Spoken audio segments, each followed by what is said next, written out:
Hey, we're doing a series of questions on how to assess the health of your private practice, and I have a question for you. Do you rely on a singular source for referrals, or do your referrals come from your own ecosystem? Essentially, who owns your referrals right now? Because if one of these companies changed and cut off referrals to you, would your practice survive? Over 10 years ago, I would say, people were doing a lot of Google ads. We go through phases with all these different kind of platforms and things.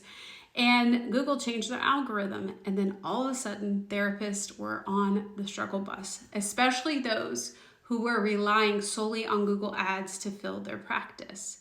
And this really shook up a lot of practices to realize that they needed more diversity in their marketing, and they needed to have more control on the levers of what they could do to get the phone ringing. Now, what does that look like today? Sure, we still do ads. Some people do Facebook, Reddit, Google, but you may also be relying on some of the venture capitalist platforms to bring in clients for you, like Rula. There might be directory listings like Psychology Today, where you feel fully reliant on those to get referrals. So I think it's really good for you to do tracking anytime you get a referral. An email, a text, or a phone call inquiring about your service.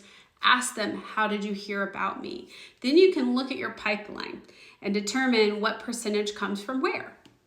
It's not about shaming you. It's just starting to see where you might be overly leaning or dependent on one source versus on your own resourcing of marketing.